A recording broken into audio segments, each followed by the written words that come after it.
उपेंद्र कुशवाहा की पार्टी के 3 बागी विधायकों के दिल्ली में 3 घंटे के सीक्रेट मीटिंग ने न सिर्फ उपेंद्र कुशवाहा के दोबारा राज्यसभा जाने पर प्रश्न चिन्ह खड़ा किए, बल्कि इस पर भी गंभीर प्रश्न चिन्ह लगा दिए उनके बेटे दीपक प्रकाश क्या मंत्री बने रह पाएंगे। अब पार्टी के अस्तित्व पर सवाल खड़ा हो गया है। उस 3 घंटे की सीक्रेट मीटिंग में इस बात की पूरी प्लानिंग बन चुकी है कि कैसे रालोमो को दखल करना है और उपेंद्र कुशवाहा को राष्ट्रीय अध्यक्ष और संसदीय बोर्ड के चेयरमैन पद से हटा देना है। यह मीटिंग क्या पवन सिंह के आवास पर पहले रखी गई थी और फिर यह कैंसिल क्यों हुआ, और उपेंद्र कुशवाहा के पार्टी के तीनों बागी विधायक आगे क्या कुछ करने वाले हैं, किस तरह के प्रश्न चिन्ह खड़े किए हैं। इसके अलावा क्या रालोमो का हाल लोजपा की तरह होगा, जिस तरीके से चिराग पासवान के गुट के 5 सांसद पशुपति पारस के साथ हो गए थे और बाकायदा चिराग पासवान को राष्ट्रीय अध्यक्ष और संसदीय के बोर्ड के चेयरमैन पद से हटा दिया था।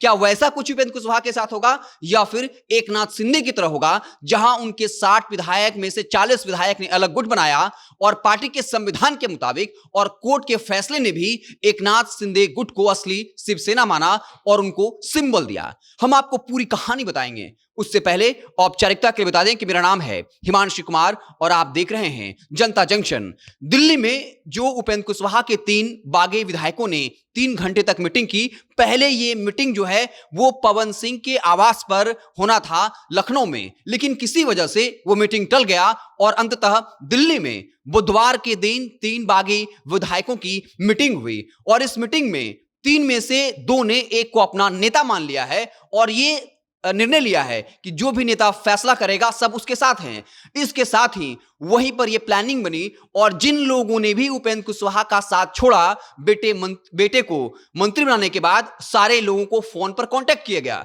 5 ऐसे बड़े नेता जिन्होंने पार्टी नाराज होकर छोड़ा था, सभी लोगों ने स्वीकार कर लिया है कि फोन पर हमारी बातचीत हुई है। 10 जनवरी को तीनों बागी विधायक पटना आने वाले हैं और रालोमो के बड़े नेता भगवान सिंह कुशवाहा, जिन्होंने उपेंद्र कुशवाहा का साथ छोड़ दिया था, उनके पास जाएंगे और फिर सारे नाराज कार्यकर्ताओं और लोगों को जो है वो अपने खेमे में किया जाएगा और फिर पार्टी पर दावा किया जाएगा। तीनों विधायकों ने साफ तौर पर एक बड़ा आरोप लगाया और यह कहा कि उपेंद्र कुशवाहा ने चुनाव के वक्त जो है अपनी सिर्फ पत्नी की सीट पर ध्यान दिया था, उन लोगों के चुनाव प्रचार में नहीं आए थे, सिर्फ नॉमिनेशन के दिन आए थे, वो भी देरी से, चुनाव प्रचार तो करने ही नहीं आए। हम लोगों ने श्रीलता को जब टिकट मिला इसका विरोध किया था, कहा था कि पार्टी के कार्यकर्ता जो सालों से पार्टी के लिए संघर्ष कर रहे हैं उनको टिकट मिलना चाहिए, टिकट दे भी दिया, लेकिन उपेंद्र कुशवाहा पूरा वक्त श्रीलता के विधानसभा क्षेत्र में व्यस्त रहे, हमारे बुलावे पर नहीं आए, सिर्फ नॉमिनेशन के लिए दिखावे के लिए आए, वो भी देर से। इसके अलावा साफ तौर पर यह प्लान बन गया है कि जितने भी नाराज लोग हैं, जिन लोगों ने इस्तीफा दिया है, सबको अपनी तरफ किया जाएगा। अब 2 चीज होता है, एक ये कि या तो वो 3 विधायक जो एक तरफ हो जाएं और किसी और को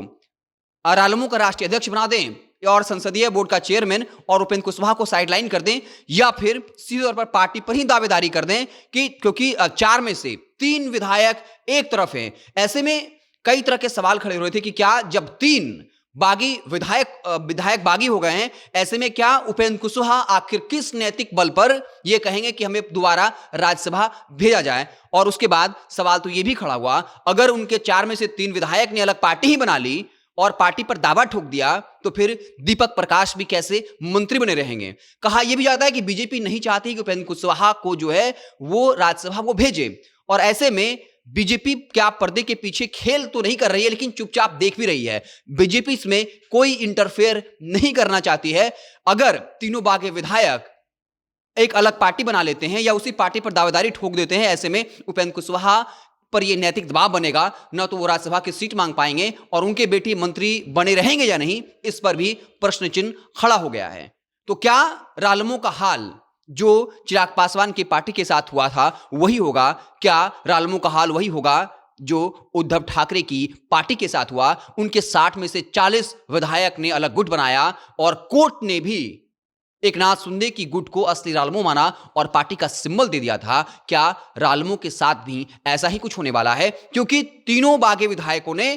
नाराज कार्यकर्ताओं को फोन मिलाया है, उनसे बातचीत की है और अपने साथ आने को लेकर मना भी लिया है और 5 बड़े नेता जिन्होंने पार्टी छोड़ा है खुद स्वीकार भी किया है कि हमें फोन आया था। अगर तीनों बागी विधायक के साथ साथ जितने भी दिग्गज नेता हैं जो उपेंद्र कुशवाहा से नाराज हैं, अगर एक तरफ आ जाते हैं तो फिर पार्टी पर दावेदारी भी ठोकी जा सकती है। आपको क्या कुछ लगता है कमेंट बॉक्स में जरूर बताइएगा। अगर आप हमें फेसबुक पर देख रहे हैं तो पेज को लाइक कर लीजिए, यूट्यूब चैनल को सब्सक्राइब कर लीजिए। बहुत बहुत धन्यवाद।